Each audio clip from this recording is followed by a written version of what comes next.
ጣር የምጥ ጣር እያለች ዓለም ምጥ ላይ ናት። እጇ ተይዞ የሚያማምጣት ፈልጋ ማን ያዛት? ሁሉም ውስጥ ነው ያለው። በቃ ምጥ ጣር ላይ ናት። በቃ ጭንቅ ዓለሙ ሁሉ ተጨንቋል። ባይዘ እኛ ምን እናርግ እንዳንል ቀድሞ ጌታ ነግሮናል። አትደናገጡ። ይሄ ምልክት ነው። ስለ ጦርነትና ጦርነትን የሚያናፍስ ወሬ ትሰማላችሁ። እነዚህ ነገሮች የግድ መፈጸም አለባቸው። ሆኖም መጨረሻው ገና ስለሆነ በዚህ እንዳትደናገጡ ተጠንቀቁ። አሁን ስለ ጦርነት አትሰሙም እንዴ? ዓለም ምድጃ እኮ ነው የሆነችው። ምድጃ ነደደ እኮ ዓለም እንዲህ ይህ ሊሆን አለ ጌታ ኢየሱስ። ግድ ነው ባይዘዌ ጸልይ አታስቀረው እና ራስን ነው መጠበቅ ያለብህ። ፊርም የሆነ ስታንድ ይዘህ እስቲ አሜን በሏ። እናንተ እንዳትደናገጡ አለ ጌታ። ዓለሙ ይታመሳል ብሎ ነገረን እኮ። የዓለም ፈጣሪ ሙሉ ነው በርናውት ነው ያደረጉት። ቤተ መቅደሱ ብቻ እኮ አይደለም ከተማን ያነደዱት። ባይዘው ኢየሩሳሌምን ያጠፏት። ቤተ መቅደስ እኮ ለእስራኤላዊ ነው እንጂ ሮማዊ ምን ጉድ ያለው ቤተ መቅደስ? ቤተ መቅደስ ኖረ የሚያውቀው ነገር የለም። እግዚአብሔር አምላኬ ነው አይል ሮማዊ ቄሳር ነው አምላኩ። ቶታሊን ያጠፉት እና 70 ኤዲ ላይ ከተማይቱ ፈርሳለች። የአመፅ ልጅ በቤተ መቅደስ ላይ ቆሞ ስታይ አይደል ያለው? የዛን ጊዜ አንባቢ አስተውል። ምን ማለት ነው ቃሉ?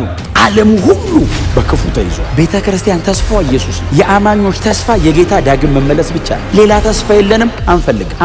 ውሸት ነው ደግሞ። ይሄው መጽሐፍ ቅዱስ ሙሉን ነገረን። ጦርነትና የጦር ወሬ ትሰማለህ። እሱ የምጡ ጣር መጀመሪያ ነው። ህዝብ በህዝብ ላይ፣ መንግስት በመንግስት ላይ። አሁን ከዚህ የተሻለ ጊዜ ያለ ይሄንን ቃል ለመተርጎም አሁን ምን ማብራሪያ ይፈልጋል? ይሄ ቃል ብለህ ሴኔን ከፍተህ መቀመጥ ነው። ያልተጣላ አገር ምን አለ? ህዝብና ህዝብ ያልተነሳ ማና?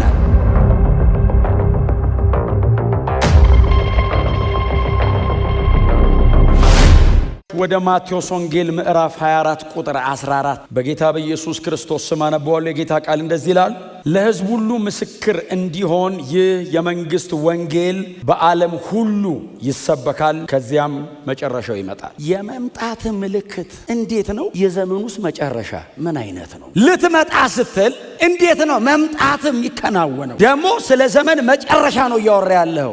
የዘመኑ መጨረሻስ ደግሞ ምን አይነት ነው? መቼስ ነው ሲሉት ጌታ ኢየሱስ ክርስቶስ ለነዚህ ጥያቄዎች የሰጠው መልስ ነው። ምልክቶች ተቀምጧል። የዘመኑ መጨረሻ ምልክቶች። በዘመኑ መጨረሻ ላይ ምንድነው ምልክቶቹ? ምልክቶቹን ኢየሱስም እንደዚህ አላቸው፣ ማንም እንዳያስታችሁ ተጠንቀቁ። ጎናቸው እርስ በትህትና ተጠንቀቅ በሉት፣ እንዳትስት ተጠንቀቅ በሉት። ኢየሱስ ምንድነው የዘመኑ መጨረሻ ምልክት ሲል ማንም እንዳያስታችሁ ተጠንቀቁ። እናንተ ለማን ይሄንን እየተናገረ ያለው? ለደቀ መዛሙርቱ፣ ለተከታዮቹ፣ የእርሱ ነን ለሚሉ ለነሱ እንዳትስቱ፣ እንዳያስቷችሁ ተጠንቀቁ። በእኔ አትሰናከሉም፣ እኔ አላስታችሁም፣ እንዳያስቷችሁ ተጠንቀቁ። የሚያስታችሁ በደጅ አለ። እንዳትስቱ፣ በወንጌል እውነት ላይ ጸንታችሁ ቁሙ። እንዳያስቷችሁ፣ አይናችሁን ከተከላችሁበት ቦታ እንዳይነቅሉባችሁ፣ ዳይቨርት እንዳታረጉ፣ የእውነት ለውጥ፣ የእውቀት ለውጥ፣ የአቋም ለውጥ፣ የእምነት ለውጥ እንዳታረጉ። እያወራ ያለሁት ስለ ዲኖሚኔሽን አይደለም። እያወራ ያለሁት በክርስቶስ ኢየሱስ ስለማመን ነው እየነገርኳቸው ያለሁት። እንዳያስቷችሁ አሳች በደጅ አለ፣ ተጠንቀቁ አለና ብዙዎች እኔ ክርስቶስ ነኝ በማለት ይመጣል። አሁን የመጨረሻው ዘመን እኮ ነው። እኔ ከሄድኩ በኋላ እኔ ያለውማ አይመጡም አለ። እኔ ያለዋ እኔ ከሄድኩ በኋላ እኔ ክርስቶስ ነኝ ብሎ ይመጣሉ። ስለዚህ እኔ ስመጣ ያስታውቃል። የእኔ አመጣጤ አለ። እነሱ ግን በየቦታው ብቅ እያሉ እኔ ክርስቶስ ነኝ ተከተለኝ ይላሉ። እንዳትሳሳቱ። አሜን ነው። ኢየሱስ ሲመጣ ከሰማይ ነው የሚመጣው፣ ከጎን አይመጣም። ከጎን ብቅ የሚል ኢየሱስ የለም። ከዚህ በኋላ ከሰማይ ነው የሚመጣው። ከቅድስት ድንግል ማርያም እንደተወለደው ከዚህ በኋላ እንደገና የሚወለድ የለንም። ከብሮ የሚመለስ ነው ያለን። እንዳትሳሳቱ፣ እንዳያስቷችሁ። ከጎን ብቅ እያለ እኔም ጋ አለ፣ አግኝቼዋለሁ፣ ተገለጠልኝ፣ ሌሊት አብሮ እኔ ክርስቶስ ነኝ በማለት በስሜ ይመጣሉ። በስሜ ምን ማለት ነው? በስልጣኔ ማለት ነው። ባይዘው የት ድረስ ይሄዳሉ? ያመኑትን ወይንም የተመረጡትን ለማሳት ምልክቶችን ሁሉ ከሰማይ ያደርጋሉ። በስሜ ይመጣሉ ማለት ዝም ብሎ እኔ ክርስቶስ ነኝ አይደለም የሚለው ምልክት ሁሉ ያደርጋሉ። አንዳንዶቹ ምልክት የሚታይ ነገር ያደርጋሉ። እና እንዳትሳሳቱ ከሐሰተኛው መንፈስ ተጠንቀቁ አላቸው። ማን ነው የሚለው? ደቀ መዛሙርቱን። እነማን ናቸው እነዚህ ደቀ መዛሙርት? ጴጥሮስ፣ ዮሐንስ አዕማድ እምንላቸው ኢየሱስ እግር ስር 3 ዓመት ተኩል የተቀመጡት ነው። ተጠንቀቁ፣ አረማመዳችሁ ላይ፣ አካሄዳችሁ ላይ፣ ትምህርታችሁ ላይ፣ ያመናችሁት ነገር ፕሮቴክት አድርግ፣ እውነትን ጋርድ አድርግ። የተከፈተ በር ሁሉ ከጌታ አይደለም። የተደረገ ምልክት ሁሉ የጌታ አይደለም። ኢየሱስ ክርስቶስን መካከለኛ ያላደረገ ነገር በሙሉ ከጌታ አይደለም። ምንም ነገር ከሆነ ክርስቶስን መካከል ማድረግ አለበት። አዎ ሰዎችን ማዳን አለበት። አማኞችን ማነጽ አለበት። ኢየሱስ የሌለበት ሌላ ነገር ፕሮሞት የሚያደርግ ወንጌል የለም። እሱ ልዩ ወንጌል ነው። እኔ ክርስቶስ ነኝ ብለው ይመጣሉ። ቢቻል ቀላል አይደለም አይደል? የተመረጡትን ማሳት ግን ይሞክሩታል። ደጅ ያለውማ ስቷል፣ የሳተ ደግሞ አይስትም። ታርጌቱ ቦርናጌን ሆኖ ቢቻል ይልና ምንድን የሚለው የተመረጡትን ለማሳት ሲሉ ብሎ ታላላቅ ምልክቶችንና ታምራትን። ማን ነው ይሄንን የተናገረው? ጳውሎስ ነው እንዴ የተናገረው? ጴጥሮስ ነው እንዴ? ጌታችን ኢየሱስ ክርስቶስ እንደዚህ ያለ ታላላቅ ታምራትን ያደርጋሉ አለ። ምን ለማድረግ? ለማሳት። ስፒሪት ሻርፕ መሆን አለበት። በምንድነው የምንለየው? እውነት ልብ ውስጥ መሸሸግ አለበት። ሁሉንም ነገር አይነን ጨፈነ ከጌታ ነው ከጌታ አይደለም እያልክ አትዘልቀውም። እውነት አለ መለያ። የእግዚአብሔር ቃል አለ ዲዘርኒንግ ስፒሪት የሚሰራበት። አይ እንደ ክርስቶስ ኢየሱስ ወንጌል እንደተሰበከልን እውነት ካልሆነ ኖ የእግዚአብሔርን ቃል ከፍተ ነው ሚዛን ላይ የምታስቀምጠው። እንደ ኤፌሶን ቸርች ሐዋርያት ሳይሆኑ ሐዋርያት ነን ያሉትን ለይታ አውቀሃል። በምን? በትምህርታቸው። ጳውሎስ እዚህ ጋር የሆነ ነገር አደረገው፣ እነሱ የሆነ ነገር እዚህ ጋር አደረገው። በምን ለያቸው ሲል በትምህርት ለያቸው፣ አወጣቸው ከመሃል። ዊች ክራፍት የተመረጡትን እንኳ ቢቻላቸው ለማሳት ታላላቅ ምልክቶችንና ተአምራትን እንኳን ያደርጋሉ። ስለዚህ መጀመሪያ እናንተ ተጠንቀቁ አለ ኢየሱስ። ባይዘው ቸርች ነው አይደል የተናገረው። መጀመሪያ ምን እናርግ ጌታ ሆይ ሲሉት እናንተ ተጠንቀቁ። ከዛ ወደ ደጅ ወጣ። ሌላ ምልክት አለ። ቸርች አካባቢ የሚኖረው ምልክታው እኔ ክርስቶስ ነኝ እያሉ ይመጣሉ። እኔ ክርስቶስ ነኝ እያሉ ይመጣሉ። ሌላኛው ምልክት ደጅ። አንብቡት የሚቀጥለውን ቁጥር። ስለ ጦርነትና ጦርነትን የሚያናፍስ ወሬ ትሰማላችሁ። እነዚህ ነገሮች የግድ መፈጸም አለባቸው። ሆኖም መጨረሻው ገና ስለሆነ በዚህ እንዳትደናገጡ ተጠንቀቁ። አሁን ስለ ጦርነት አትሰሙም እንዴ? ዓለም ምድጃ እኮ ነው የሆነችው። ምድጃ ነደደ እኮ ዓለም እንዲህ ቡባል። ይህ ሊሆን አለ ጌታ ኢየሱስ ግድ ነው። ባይዘዌ ጸልይ አታስቀረው እና ራስን ነው መጠበቅ ያለብህ። ፊርም የሆነ ስታንድ ይዘህ እስቲ አሜን በሏ። እናንተ እንዳትደናገጡ አለ ጌታ። ዓለሟው ይታመሳል ብሎ ነገረን እኮ። የዓለም ፈጣሪ ጌታ ኢየሱስ ክርስቶስ እንደዚህ የያዛት ኢየሱስ እንደዚህ ያለ ይታመሳል። ለምን? ዓለሙ ሁሉ በክፉ ተይዟል። የሰው አመፀኝነት እንደሆነ ታውቃላችሁ። የሰው ክፋት እኮ ነው። ሰው ምን ያክል ክፉ እንደሆነ የምታየው።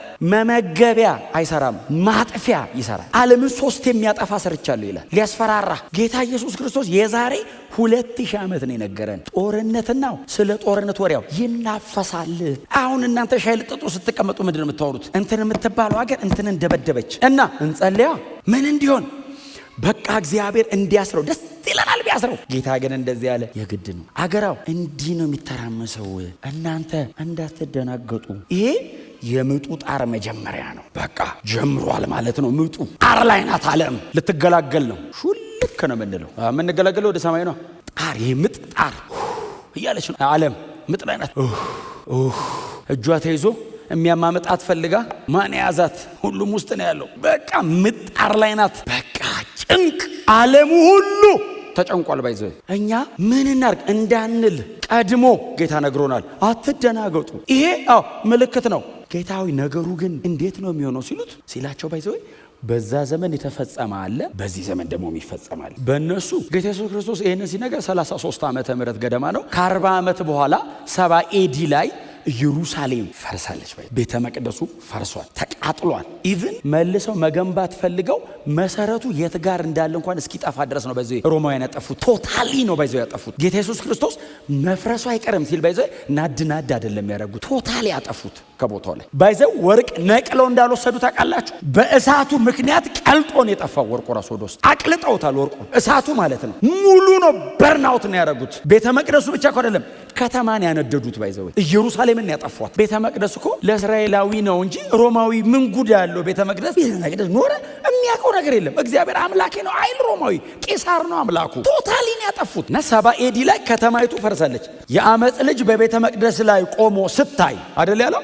የዛን ጊዜ አንባቢ አስተውል፣ ምን ማለት ነው ቃሉ? የአመፅ ልጅ ትንቢተ ዳንኤል ላይ ነው ያለው። ባይዘው ጌታ ኢየሱስ ክርስቶስ ድጋሚ ጠቅሶት ነው ማቴዎስ 24 ላይ የአመፅ ልጅ በቤተ መቅደስ ቆሞስ መሃል ላይ ገብቶ ቆሞስ የአመፅ ልጅ ያለው ሮማዊ ወታደር አንድ ወታደር ነው። ባይዘው መጀመሪያ እሳቱን የለኮሰው ይዞ የሰከረ ወታደር እሳት ይዞ ገብቶ ለኮሰው። ልክ እሱን ስታይ አንባቢ ያስተውል። የዛን ቀን ትዝ ይበላችሁ አለ ጌታ ኢየሱስ። እሱ ከሄደ ከ40 ዓመት በኋላ ብዙዎቹ ባይዘው የአይን ምስክር ናቸው ነበሩ። ከ12ቱ መካከል ብዙዎቹ ነበሩ። ምናልባት ይሁዳ ያው ጌታን ስለሸጠ እሱ ታንቆ ሞተ።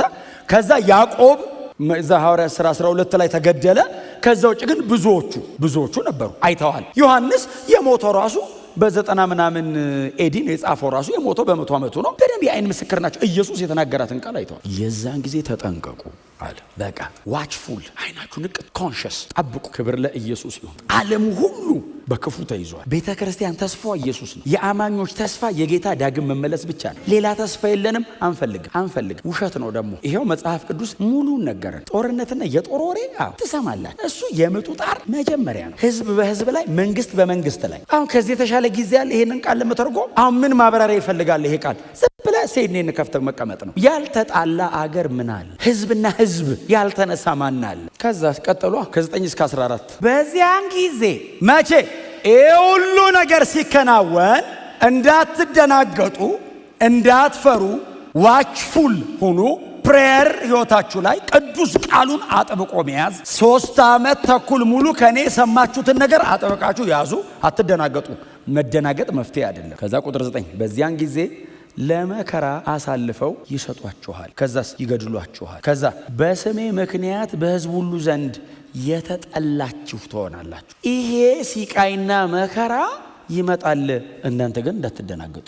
አንዳንዴ ግን ምን ይሆናል አለ ጌታ ኢየሱስ ክርስቶስ። የቻሌንጁ ብዛታው አንዳንዶችን ይገልጣቸዋል። ባይዘው አንዳንዶችን ይገልጣቸዋል። ሞቅታው ተመችቶት የተቀመጠ እንትን እሳቱ ሲጨምርባት ይወጣል። ለብ ብሎት ደስ ያለው እሳቱ ወገግ ሲል ልክ እንደ ፉኝቷ መንጨቅ ብለው እንደነደፈች ጌታ ኢየሱስ ክርስቶስ ምንድነው ያለው? በዚያን ጊዜ ብዙዎች ይሰናከላሉ አለና እርስ በርሳቸው አሳልፈው ይሰጣጣሉ፣ ይጠላላሉም።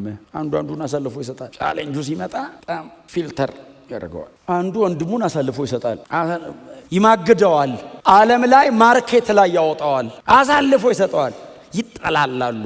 አይ ቲንክ ይሄም አፕሊኬሽኑ እናንተ ጋር አለ። ምንም ምን ያው እንደዚህ ማለት አይጠበቅብኝም። ኦሬዲ አሳልፎ ሰው መስጠት፣ አጠገባችን ስላለው ሰው የማይሆን ነገር መናገር፣ ማርኬት ላይ ነገሮችን ማውጣት። የነገስታት ክብር ነገርን መግለጥ ነው፣ የእግዚአብሔር ክብር ነገርን መሰወር ነው ይላል መጽሐፍ። አጠገብ ያለው ወንድም ቢደክም ትጸልይለታለህ፣ ትመክረዋለህ እንጂ አሳልፈ አትሰጠውም። የክርስቶስ መንፈስ ውስጥ ካለ ማርኬት ኦሪየንትድ አይደለንም እኛ። ሰው ማዳን ነው ስራችን። ግን በቃ አንዱ ምልክቱ ይሄ ነው አለ ጌታ ኢየሱስ ክርስቶስ። በቃ አሳልፎ ይሰጣጣሉ ሰዎች።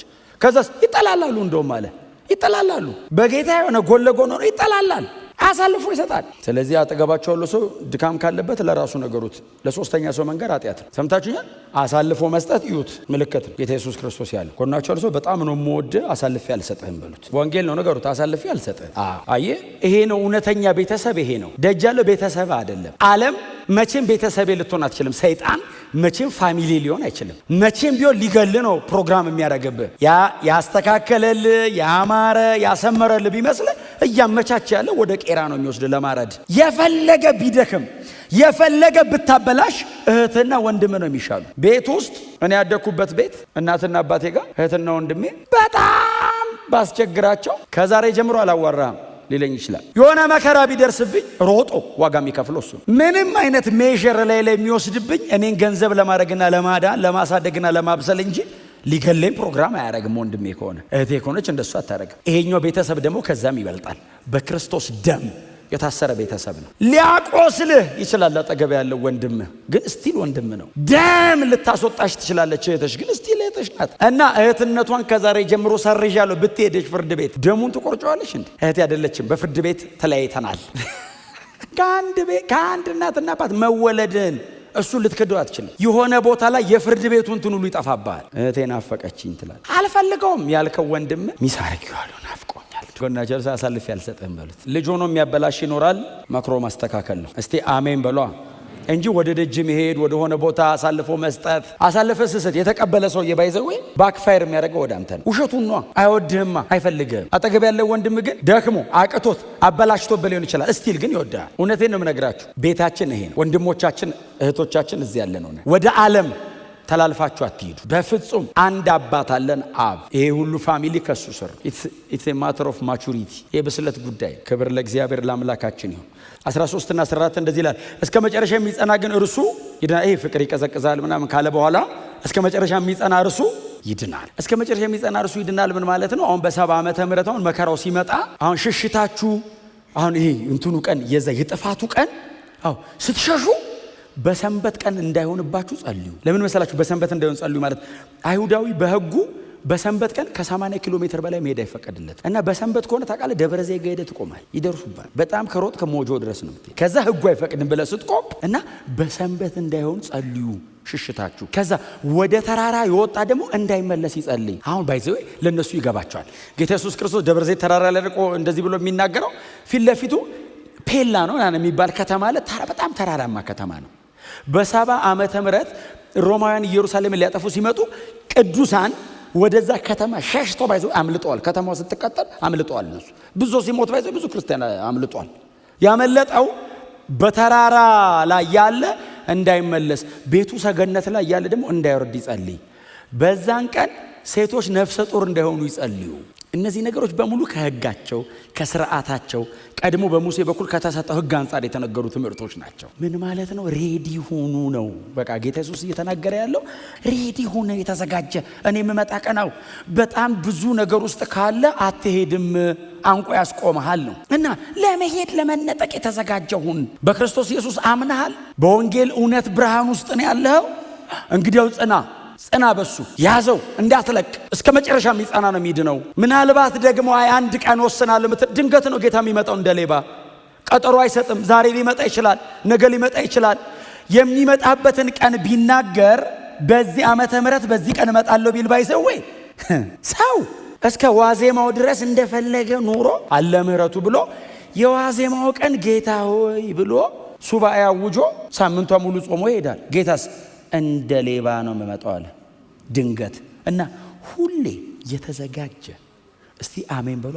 መብራት የበራ ንቅት ያልክ ነገሩ ድንገት እንደሚሆን ጌታ ኢየሱስ ሲያስተምር እዚሁ ማቴዎስ ወንጌል እንደዚህ ያለ ሁለት ሴቶች እየፈጩ አለ። አሁን ወፍጮ ነው የምታስፈጩት እናንተ፣ በድንጋይ ሲፈጩ ማለት ነው። ቁጭ ብለው እንደዚህ እየፈጩ ያለ አንዷ ትነጠቃለች አለ፣ አንዷስ ትቀራለች። እንደዚህ እየፈጩ እህል አምጥታ ልትሰጣ ስትል ልብሷን ያለ ሁለት ሰዎች እያረሱ እርሻ መሃል አብረው እያረሱ እያወሩ አያከለ ምናምን የተባባሉ በሬዎቹ ነው ምንድነው እርሻውን የምታበላሸው ሲል ሰውየው የማይመለስበት ሀገር ድንገት ራፕቸር ድንገት ነው፣ ንጥቀት ድንገት ነው። እና የነቃችሁ ተዘጋጁ። ጌታ ይመለሳል። ኢየሱስ ይመጣል። በቅርብ ነው የሚመጣው። ይሄው የነገረን ምልክቶች በሙሉ ሆነዋል፣ በሙሉ እና የቀረን ትንሽ ነው። በጣም ረጅሙን 2000 ዓመት መተናል። በጣም ትንሽ ናት የቀረችን። በመጣንበት ትንፋሽ ጨርሰናት እንውጣ።